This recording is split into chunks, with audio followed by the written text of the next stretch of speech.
Cordial saludo, tutor. En el día de hoy le vamos a socializar sobre el taller de planificación de seguridad y salud en el trabajo. Mi grupo está conformado por Norexi Mena Mendoza, por Yoselis Ternera Cantillo, por Stephanie Carolina Cabulla y por mi persona, Lina Contreras. Vamos a socializar sobre las condiciones de seguridad y salud en el trabajo que se presentaron en Inversiones Santa Marta S.A. y con las estadísticas que tenemos sobre los reportes de accidentalidad. También vamos a hacer una pequeña comparación con los que hubieron a nivel nacional en el año 2023. Sobre los reportes de accidentalidad, en nuestra empresa hubieron 61 en todo el año 2023. A nivel nacional hubieron 2.774.381 reportes de accidentalidad, que esto nos equivale que mensualmente fueron 22.865. Y en nuestra empresa equivale que fueron 5 por mes y que diariamente a nivel nacional fueron 762. La mejora que tenemos que hacer en esta empresa, en nuestra empresa, es mirar el ciclo PHVA, buscar unas mejoras continuas, buscar dónde más se han accidentado los trabajadores y buscar una solución de inmediato. Los pasos a paso que tenemos que seguir para hacer un reporte de accidente es dar los primeros auxilios en el momento del incidente o accidente, reportar al jefe inmediato o al encargado de seguridad y salud en el trabajo, recolectar toda la información, fecha y evento, nombre de los involucrados, hacer evidencia del accidente, tomar toda la evidencia posible, hacer el reporte al ARL, hacer el nombre de testigo y redacción detallada del accidente que hubo o el incidente también, y hacer una investigación y seguimiento a lo ocurrido. Para el reporte de enfermedad laboral tenemos que recibir el reporte médico que se hizo el trabajador o la persona, guardarlo en nuestra carpeta, guardarlo muy bien porque eso es lo que vamos a mandar a la EPS, diligenciar el formato sobre enfermedad laboral, adjuntar exámenes médicos ocupacionales, reportar a la EPS y al Ministerio de Trabajo. En estos dos reportes ellos nos tienen que mandar un reporte que nos consta a nosotros de que nosotros sí reportamos esa enfermedad laboral o ese accidente de trabajo, para así no tener consecuencias más adelante. Las dejo con mis compañeras. La prevención primaria también juega un papel importante dentro del sistema de vigilancia de la salud de los trabajadores, ya que existen trabajadores que ya vienen con condiciones de salud preexistentes y que pueden empeorar debido al nivel de exposición en el que se encuentran en su lugar de trabajo. Estos empleados deben ser reubicados y la ley ampara sus derechos laborales en caso de alguna reubicación. También encontramos lo que es la evaluación del sistema de riesgo ocupacional para los empleados que ya se encuentran en riesgo. Y el ambiente de trabajo del empleado con un resultado normal tiene que ser revelado. Si es necesario, se aplicarán medidas para reducir la exposición a los niveles seguros.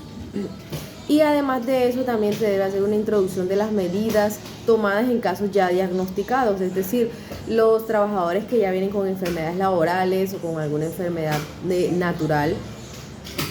Debemos hacerle un seguimiento más estricto para que sus condiciones de salud no vayan a empeorar o su condición no se vaya a deteriorar dentro de su normal desarrollo de su trabajo dentro de la empresa.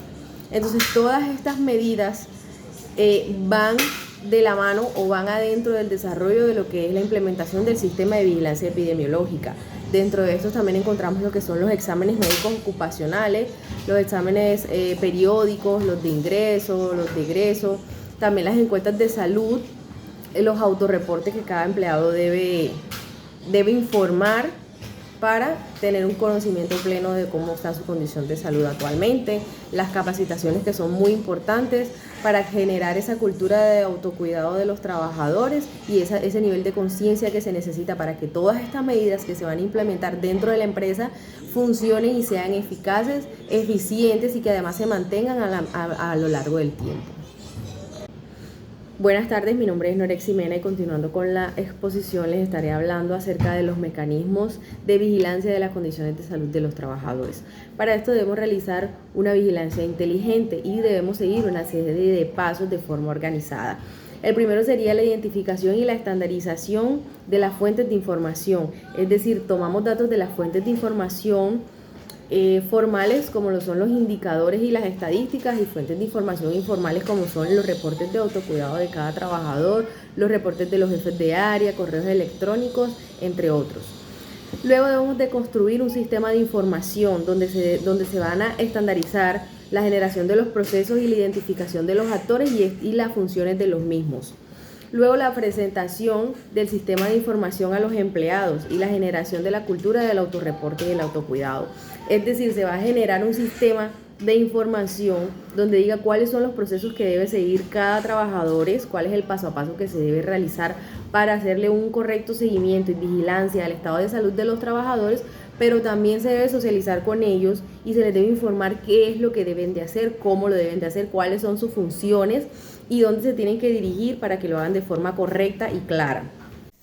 Buenas, compañeros y docentes. Mi nombre es Yorcelis Ternera Cantillo. Siguiendo el caso y el análisis de Inversiones Santa Marta, constructora, pudimos identificar que no cuenta con una matriz de peligro, el cual, por el decreto 1072 de 2015, artículo 224-615, nos establece que se debe identificar, valorar y evaluar los riesgos presentes en la empresa. Esto quiere decir que se debe implementar una metodología de identificación de riesgo que, de acuerdo a la GTC 45, identificamos los riesgos. En Inversiones Santa Marta se presentan locativos por caída a diferente nivel y al mismo nivel. Se realizan trabajos en alturas. Tenemos también mecánicos, biomecánicos, biológicos. Se hace el levantamiento de carga, traslado de carga manual, el cual se pueden presentar accidentes y enfermedades osteomusculares. También tenemos actividades con vías, el cual se desarrollaron también unas medidas preventivas como el sistema de gestión debe llevar una cultura de autocuidado, el plan de seguridad vial, el sistema epidemiológico osteomuscular, campañas y capacitaciones diarias y acompañamiento e inspecciones de lugares de trabajo, actividades de higiene y seguridad industrial y actividades preventivas como campañas de prevención y de seguridad. La organización, teniendo en cuenta la ubicación geográfica, su infraestructura, su personal, entre otros factores. Con base en estas evaluaciones se deben definir las medidas de prevención necesarias para mitigar los riesgos de identificación, así como los procedimientos de preparación y respuesta ante posición de emergencia. Es importante establecer un plan de comunicación para informar a los colaboradores, clientes y otras partes interesadas sobre las medidas de prevención, las acciones a tomar en caso de emergencias y los canales de comunicación a utilizar. Además, se debe realizar simulacros y capacitaciones periódicas para asegurar que el personal esté preparado para actuar de manera adecuada en situaciones de crisis.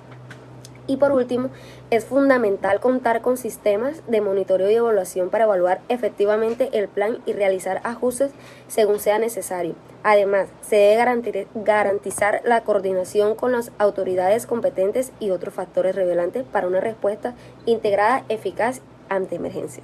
Muchas gracias.